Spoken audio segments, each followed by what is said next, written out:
This is going to be a short video. I want to show you how you can make all your beats sound consistent and eventually even create your own signature sound. I feel like it's important for your beats to sound the same across your catalog. There's a couple ways you can do this, but it comes down to what you put on your master channel. If you have FL Studio, we all know everyone uses the Fruity Soft Clipper. They put it on the channel and you know, it's great. It makes your beats super hard. It creates that imperfection and that distortion / saturation that we all love. The only issue with this is that the beats all sound the same. You know, like if you hear online, all the beats sound the same because they all have that Fruity Soft Clipper, which is still good. It's an aesthetic, you know, so it's fine. The way I do it, I can show you, is I create a bus for my instruments and another bus for my drums, so like that I can add effects to each bus separately. So the way you do this, you select all your instrument tracks, you create a track, you name it instruments, you change the color if you want, you right click right here and you route to this track only. And then you do the same thing for your drums. You select all your drums, you route to this track only on the drum bus, and then these two you can just have them go to the straight to the master. But I like to create another bus that I call beat if let's say I want to add any sort of effects on it. So in the instrument bus, I usually just have a high pass filter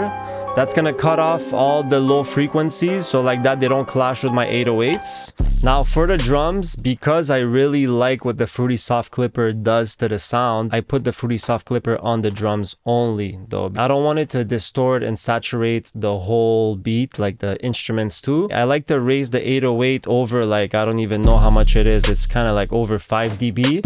So it just distorts, if you hear, it distorts the hi-hats, it distorts the snare and everything in the drums. I have the beat bus at -5 dB just for export reasons when I export the stems. But on the master channel, this is my favorite mastering plugin. It's called OZONE. I have OZONE 10, and on the master channel, you can't really see good right now, but I do have an exciter. If you want your beats to sound all the same, you want to add something special on the whole beat, you know? So I add some saturation, some harmonic distortion, and you really don't have to add a lot, you know? So there's different options here, but I like analog, and I'll show you how it sounds. Let me take off the maximizer.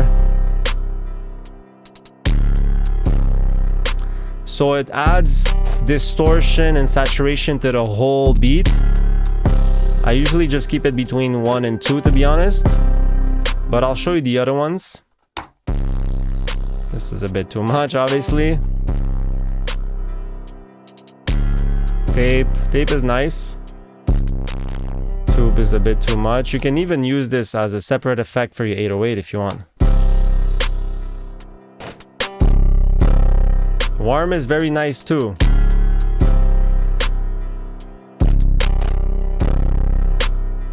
So you can definitely go crazy if you like those creative effects. But like I said, I like to put the analog around, you know, let's say 1.5, and then I have the maximizer too. I have the threshold push 5 dB because I have the beat bus at -5 dB for me. But it just makes the beat louder, and at the same time, the maximizer, I think, like adds color too.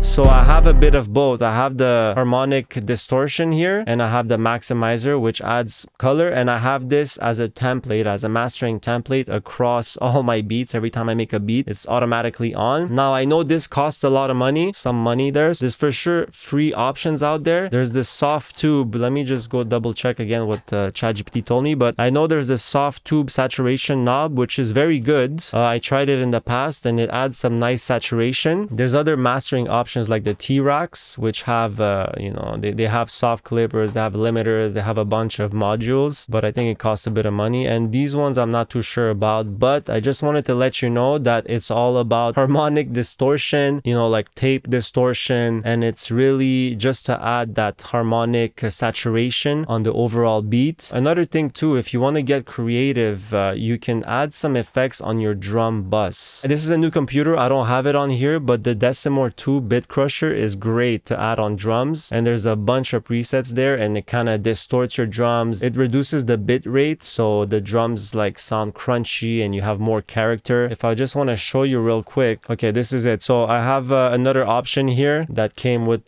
complete. Let's say if I take off all the other effects and I just have the drums.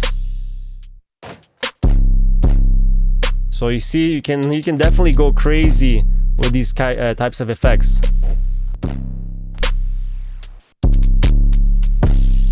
Man, this sounds hard. I might need to start using this more. That's the beauty about creating a drum bus and an instrument bus. You can have this just on the drums. So Bit Crusher is great too for drums. Old tape.